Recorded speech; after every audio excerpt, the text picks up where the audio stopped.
Chairman PCB Mohsin Naqvi का बांग्लादेश से शिकस्त पर सहाफी के सवाल का जवाब। पाकिस्तान क्रिकेट के मामलात हर सूरत ठीक करके रहूंगा। मेरे अल्फाज याद रखें, चीजें इस तरह नहीं रहेंगी। बहुत सारी चीजें बैकएंड पर हो रही हैं, आपको अपडेट करेंगे इस बारे में। पाकिस्तान क्रिकेट के मामलात हर सूरत ठीक करके रहूंगा। पजामे साले ये कभी भी पाकिस्तान को ऊपर लेके नहीं जाएंगे। इनके पैसे काटो मोहसिन नकवी, ये जिल्लत के बीमार है, जिल्लत की दुकान है। तुमने हाथ जोड़े थे इनके लिए, 24 करोड़ तुम्हारे आगे हाथ जोड़ा है मोहसिन नकवी। बाहर करो ऐसी की तैसी। ये पहली दफा नहीं हुआ है कि 5th day of test cricket में पाकिस्तान जो है उसके तितर बितर हो गई, पड़खच्चे उड़ गए। कभी बैटिंग फ्लॉप शो हो जाता है, कभी बॉलिंग जो है नाजुक मराइल पे खराब बॉलिंग हो जाती है। और साबिक वफाकी वजीर फवाद चौधरी ने बांग्लादेश के हाथों पाकिस्तानी टीम की शिकस्त और चेयरमैन पीसीबी मोहसिन नकवी के बयान पर इंतहाई मुख्तसर तबसरा किया है। उन्होंने सिर्फ ये कहा है, सर आपका विजन है। हसीना का लड़का पेल, क्या बोलूं मैं अभी यार, छेड़ने जा रहे थे हसीना के लड़के, हसीना के लड़के। अबे इनकी सियासतों ने पाकिस्तान की क्रिकेट को यहाँ लाके खड़ा कर दिया। अजीब और गरीब ये स्टोरी बन जाती है जैसे ही प्रेशर पड़ता है इस टीम पे। तो एक तो मुझे लगता है कि सीरियस प्रॉब्लम है, एक तरह से जो आपका एक बिलीफ सिस्टम है ना, वो कहीं ना कहीं ऑफ हो जाता है जैसे ही प्रेशर पड़ता है। बाबर आजम को और शहीन शाह अफरीदी को आप ड्रॉप करें पाकिस्तान की टीम से। कोई जरूरत नहीं है फिलहाल इन मीडियोकर प्लेयर्स को खिलाने की जो एवरेज प्लेयर बन चुके हैं, और इनको एक वेकअप कॉल नहीं, शटअप कॉल देने की जरूरत है। बाबर इसलिए कसूरवार है कि पाकिस्तान का नंबर 1 बैटर है, वो परफॉर्म नहीं करेगा तो फिर क्या आप एक्सपेक्ट करोगे नसीम शाह बैटिंग में करेगा? दुनिया सोच रही है पाकिस्तान बांग्लादेश से हार गया, और मैं सोच रहा हूं ये स्याह दिन कैसे हुआ। आपको लग रहा है कि पाकिस्तान क्रिकेट का ये स्याह दिन है?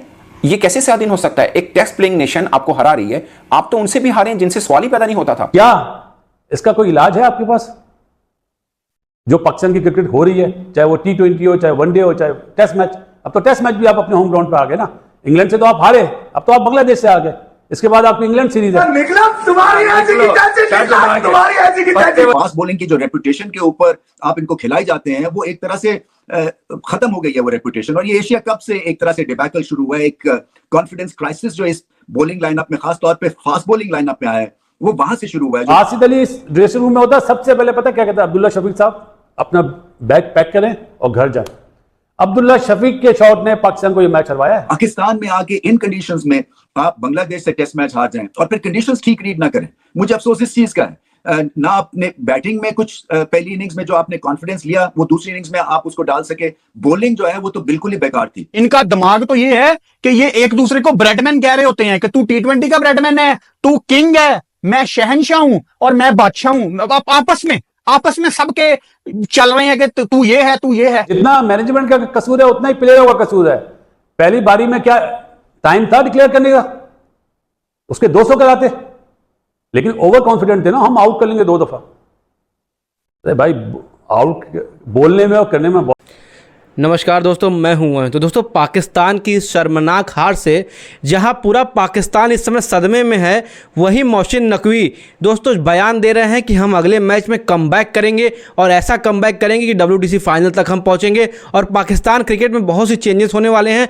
क्या क्या होने वाले हैं इसके बारे में दोस्तों आप वीडियो देखिएगा तब पता चलेगा। और रमेश राजा भी दोस्तों बता रहे हैं क्या क्या बता रहे हैं, क्या कमियाँ रह गई हैं और कहाँ से ये हम मैच हार गए हैं और क्या होने वाला है आने वाले समय में। इस वीडियो को अंत तक देखिएगा तब मालूम चलेगा दोस्तों। और दोस्तों, हमारे चैनल पे नए हैं, अगर आप एक स्पोर्ट्स लवर हैं, अगर आप एक क्रिकेट लवर हैं, तो चैनल को सब्सक्राइब करिएगा, वीडियो को लाइक करिएगा। लाइक कर चल जल्दी वीडियो की तरफ और मिलते हैं आपसे वीडियो के एंड में। आइए पहले पूरा वीडियो देखते चलिए। जिल्लत के कुएं में डबो दो, दफना दो इनको। पाकिस्तान क्रिकेट का अगर तमाशा ही बनाना है मोहसिन नकवी साहब, तो फिर मुस्तैद बच्चों को दे दीजिए। 4-5 साल हारेंगे, आपकी इज्जत उतरवाएंगे, फिर उसके बाद ट्रैक पे आ जाएंगे, खेल जाएंगे। अगर 5 सालों में भी जिल्लत को आपने बर्दाश्त किया, ये जिल्लतें हैं सारी। आप 50 साल में हसीना के लड़के हसीना का लड़का पेल, क्या बोलूं मैं अभी यार, छेड़ने जा रहे थे हसीना के लड़के। अबे इनकी सियासतों ने पाकिस्तान की क्रिकेट को यहाँ लाके खड़ा कर दिया। यहाँ नहीं, नीचे फेंक दिया, घुस गई। मतलब कहने का बोलने का लाइन है तो अब हमारी माशाल्लाह चौधरी शाह पाकिस्तान के वो क्या कह रहे हैं? एक्चुअली देखे ना, ऐसा नहीं कहें कि हम लोग ओवर कॉन्फिडेंस थे। हाँ, ये थोड़ा सा यूं हो गया, अब हम ये करेंगे, हमें माफ कर दीजिए आप। अब हम ये करेंगे, हम एक दूसरे को उठाएंगे। मुझे बता, तेरे में से सोता कौन है जिसको तू उठाएगा? ये फिर एक दूसरे को उठाएंगे, ये एक और लानत बर्दाश्त करनी पड़ेगी। सेकंड टाइम पे खुद ही गिरते हैं, खुद ही उठाते हैं।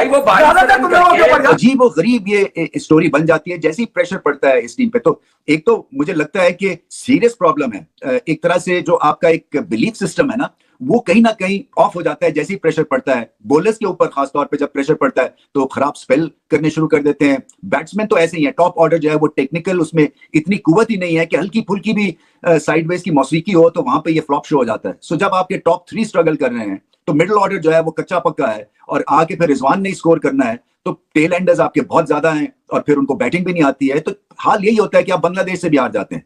क्रेडिट बांग्लादेश को बाय द वे इसलिए कि एक क्वेश्चन मार्क जो था वो यही था कि क्या ये दोनों इनिंग्स में एक सॉलिड परफॉर्मेंस दिखा सकेंगे, क्योंकि 5 दिन में जो लो रैंक टीम्स हैं वो एक्सपोज हो जाती हैं। पहली इनिंग्स अच्छी खेलेंगी तो दूसरी इनिंग्स ठीक नहीं खेलेंगी, या पहली इनिंग्स बॉलिंग अच्छी तो दूसरे में फ्लॉप। मगर बांग्लादेश ने दिखाया कि नहीं, उनके एक तो टेम्परामेंटली स्ट्रांग दिखे और फिर उसके बाद पाकिस्तान को पहली दफा पाकिस्तान में हरा गए। सो बहुत बड़ी परफॉर्मेंस है, उनको बहुत मुबारक हो। इनका दिमाग तो ये है कि ये एक दूसरे को ब्रेडमैन कह रहे होते हैं कि तू T20 का ब्रेडमैन है, तू किंग है, मैं शहनशाह हूं और मैं बादशाह हूं। आप आपस में सबके चल रहे हैं कि तू ये है, तू ये है।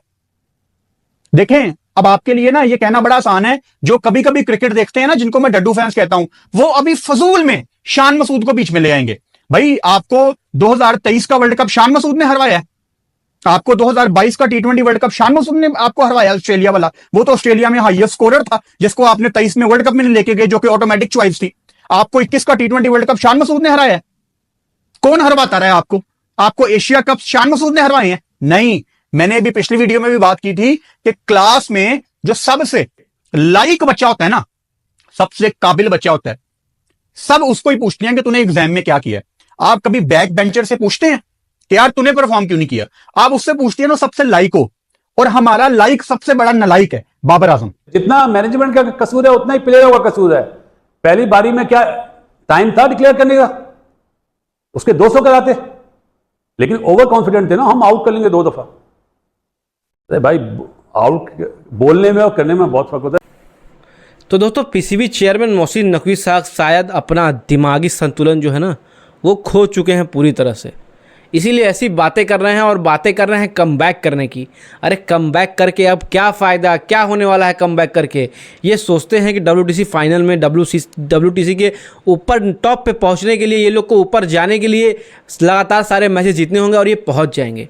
जी नहीं, ये एकदम नामुमकिन हो चुका है। अब आप भी टॉप कर चुके हैं इंडिया के साथ। इंडिया पहले नंबर पे है, तो इस समय दोस्तों पाकिस्तान नंबर 2 पोजीशन पे है। और कहाँ से है? नीचे से नंबर 2 पोजीशन में पाकिस्तान है और बात करती है कि इंडिया से WTC फाइनल खेलने के लिए। तो दोस्तों, आप भी सोचिए और सोच के पहले इनकी बातों को समझिए, लॉजिक को समझिए कि किस तरह से, कहाँ पढ़ करके ये लोग आए हैं, कहाँ सीख करके ये लोग आए हैं, कि कौन सा गणित इन्होंने लगाया है, कौन सा मैथमेटिक इन्होंने लगाया है कि ये दोस्तों फाइनल में पहुंच जाएंगे बांग्लादेश से इतनी बुरी तरह 10 विकेट से। पहला मैच बेशर्मों की तरह, बेहयाओं की तरह, एकदम बेशर्मों की तरह हारने के बाद ये लोग दोस्तों उम्मीद रखे हुए हैं और कॉन्फिडेंस रखे हुए हैं, अपने अंदर कॉन्फिडेंस ये रखे हुए हैं कि हम कमबैक करेंगे। अरे क्या कमबैक करिएगा? कमबैक करेंगे तो भी कुछ नहीं उखाड़ पाइएगा। कमबैक करेंगे, आप बांग्लादेश के खिलाफ कमबैक करेंगे? मतलब हद है। इतनी गिर चुकी है पाकिस्तान की क्रिकेट, इतनी गिर चुकी है कि बांग्लादेश के खिलाफ भी आपको कमबैक करना पड़ रहा है कि हम बांग्लादेश के खिलाफ कमबैक करेंगे। बांग्लादेश जो आपको घसीट के, रगड़ के एकदम धो दिया है, फैटा लगा करके एकदम हरा दिया है आपको रावलपिंडी के मैदान पे उन्होंने इतना फैटा लगाया है कि जितने उनके बॉलर थे इस समय सदमे में जा चुके हैं, रो रहे हैं जाकर के घर पे और फिटनेस पे, लेकिन फिर भी कोई काम नहीं कर रहा है। और फिटनेस की बातें बड़े बड़े क्रिकेटर जो हैं, बड़े बड़े जो मेन पदों पर हैं अपने पाकिस्तान में, वो दोस्तों फिटनेस के बारे में कोई बात ही नहीं कर रहे हैं। सबसे जो ज़रूरी चीज़ है इस समय फिटनेस पाकिस्तान टीम की, जो कोई भी फिट नहीं है। मौलवी साहब 50 रन मार के उनको क्रैम्प्स आते हैं, 50 बॉलें खेल के उनको क्रैम्प्स आते हैं, लौट जाते हैं क्रीज पे। उधर से मुस्तफिकुर रहीम, उनसे जो कई साल ज़्यादा बड़े हैं, वो लगातार खेलते रहते हैं, 50 ओवर खेल जाए लेकिन फिर भी उनको एक क्रैम्प नहीं आएगा। इतना फिटनेस लेवल उन लोग का अच्छा है। और इधर साले बिरयानी खा करके बेशर्म की तरह $25-25 की सेल्फियाँ लेकर के और जा करके बिरयानी खा करके आ जा रहे थे, तो क्या होगा? पेट नहीं निकलेगा तो क्या होगा? शाहीन अफरीदी की पेस इतनी गिर गई है। अरे कहाँ उनका पेस 145, 151, 152 तक टच करता था और 140 भी नहीं जाता है अब ठीक से। और दोस्तों नसीम शाह की क्या बात करें, नसीम शाह केवल एक जगह फेंके जा रहे हैं। इसी बात से पाकिस्तानी नाराज़ हैं कि कोई आप कुछ तो करिए। शान मसूद को इतनी गालियाँ क्यों पड़ रही हैं? शान मसूद को इतनी गालियाँ इसलिए पड़ रही हैं क्योंकि दोस्तों उनका सिलेक्शन इतना गंदा था और उसके बाद डिसीजन जो डिक्लेयर करने का था वो सबसे बड़ा, सबसे खराब डिसीजन और सबसे गेम चेंजिंग डिसीजन था। अगर डिक्लेयर ना करते 550 रन जाते तो दोस्तों ये मैच वो लोग बचा पा सकते थे। लेकिन अब क्या हो गया, अब तो एकदम खत्म हो चुका है पूरी तरह से। पाकिस्तान की क्रिकेट का जनाजा इन्होंने निकाल दिया है। इस बात से पाकिस्तानी अच्छा खासा नाराज़ हैं और अगले मैच में भी मैं बोल रहा हूँ कि पाकिस्तानी बड़े मुश्किल से जीतेगा, अगर जीतेगा तो, नहीं तो वो मैच भी हार जाएगा। तो दोस्तों आपकी क्या राय है इसके बारे में कमेंट बॉक्स में बताइएगा। क्या अगला मैच बांग्लादेश से पाकिस्तान जीत पाएगा? अगर जीत पाएगा तो हाँ लिखिएगा, वरना ना लिखिएगा दोस्तों।